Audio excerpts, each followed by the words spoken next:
I don't really tell this story to people anymore. Not because I've moved on, but because I'm scared of what it might bring back. Every time I think about it for too long, I swear I can feel it again. Lurking, waiting, like the story itself is a doorway I keep accidentally unlocking. But lately, I've been feeling it again. Like eyes on me when I'm alone. Like the walls remember. So maybe it's time I told it, if only to keep myself sane. Or maybe it'll just make it worse. I don't know. But here goes. It started when I moved into this old one-bedroom apartment after a messy breakup. I was looking for a fresh start, somewhere quiet and out of the way. The building was old. Not charming old, but more like tired old. Cracked tiles, faded wallpaper, a smell in the hallway that never quite left. But it was cheap. Way too cheap, if I'm honest. The kind of price that should make you ask questions. But I was too tired and too broke to care. The landlord was a thin, gray-skinned man who looked like he hadn't slept in a decade. He handed me the keys with a forced smile and muttered something strange. "Just don't knock on the walls," he said. I laughed, thinking it was a joke. He didn't laugh back. He just looked at me for a beat too long, then turned and left without saying anything else. That should have been the first red flag. The first night was fine, quiet.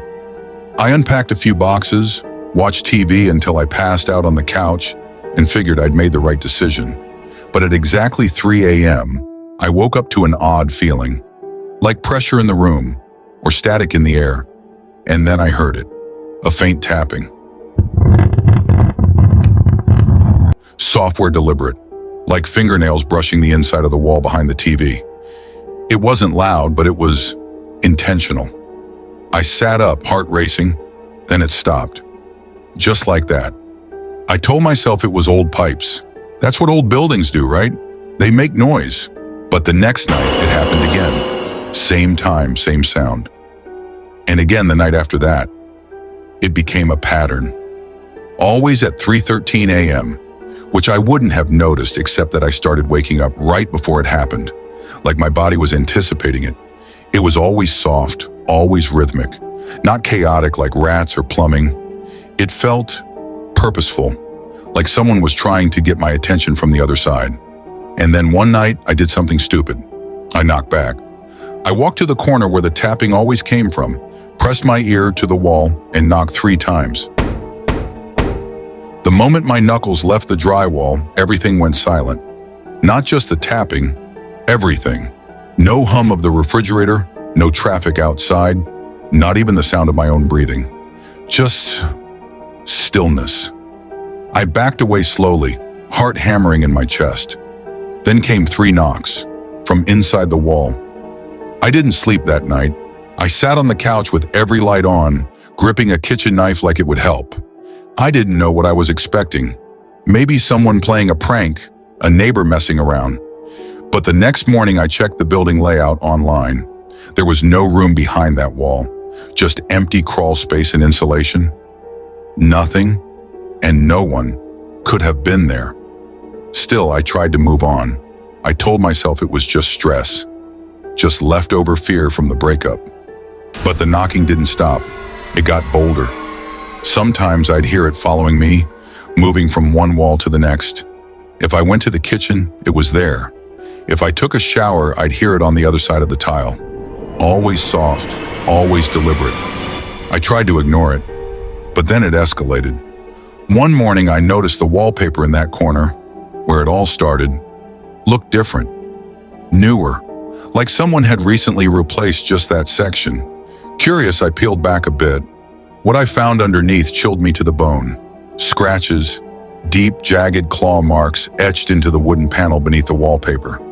Dozens, maybe hundreds, like something had been trying to claw its way out. Some of the scratches formed strange symbols. Not letters, not words, but symbols that looked ancient and wrong. The kind of shapes that make your stomach twist when you look at them too long. That was the first time I thought seriously about leaving. I even packed a bag. But where would I go? I had no money, no backup plan, and something inside me, some sick curiosity, needed to know what was happening. I started recording at night. Just set my phone on the table and let the audio run while I slept. The first 2 nights there was nothing, but on the third night, there it was, the tapping, clear as day. Then around the 3-minute mark, a voice, so quiet I had to crank the volume all the way up, a whisper like someone speaking through water. And what it said chilled me to my core. "Let me in." I moved out the next morning. I didn't tell the landlord why. I didn't even ask for my deposit back. I just left most of my stuff and got out. I crashed on my sister's couch on the other side of town. She asked what was going on, and I told her I just needed to be somewhere else. She didn't push. For a while it worked. No sounds, no whispers. I started sleeping through the night again, until one evening, brushing my teeth, I heard something behind the bathroom mirror. 3 soft knocks. I froze. It was faint, but unmistakable. My sister said she didn't hear it. She thought I was overworked. But I knew. Somehow, some way, it had followed me. I started seeing things in reflections. Just shapes at first. Shadows that weren't mine. Flickers of motion that vanished when I turned around. Then came the dreams. Dreams of long, narrow corridors with no doors, just endless walls. And from behind those walls, something watching, waiting. I tried everything. I wore noise-canceling headphones to bed. I slept with lights on. I avoided mirrors, avoided silence. But nothing worked. One night I woke up on the floor, not in bed, on the cold wooden floor, in the far corner of the room. My fingers were bleeding. I'd been scratching something into the wall in my sleep, and when I turned on the light, I saw it. One of the same symbols that had been behind the wallpaper in that apartment, etched into the drywall, by me. I had no memory of doing it. I checked my phone that morning. I'd left the recorder on again, out of habit. At 3:13 a.m., the whispers came. This time, the voice didn't ask to be let in. This time it said, "Almost home." I checked into a motel that same day. Paid cash. Didn't tell anyone where I went. I stayed there for 2 weeks, changing rooms every couple of days, trying to stay ahead of whatever it was. But it always found me, every single time. At exactly 3:13 a.m., no matter where I was, knocking, whispering, scratches, the symbols. Sometimes I'd wake up to find them drawn on the window. Once they were carved into the headboard above my bed. I went to a priest, told him everything, expected him to laugh or tell me I was crazy, but he didn't. He just looked at me for a long time and said something I'll never forget. Some things aren't tied to places, they're tied to attention. The more you acknowledge them, the stronger they become. He told me to stop talking about it, to stop feeding it, but it was too late. I'd already listened. I'd already knocked back. I moved across the country after that, changed my name. New job, new apartment, top floor, concrete walls, no crawl spaces. I kept to myself, no friends, no visitors, no one to tell about what I'd seen. I thought maybe that would be enough. Maybe if I forgot, it would fade. But it never left. Because last week I heard it again. 3 knocks, on the inside of my closet wall. I sat frozen on my bed, staring at the door, heart thudding in my chest. I waited for it to stop. It didn't. The knocking went on for hours, and that night, when I checked the recording, I heard a new voice.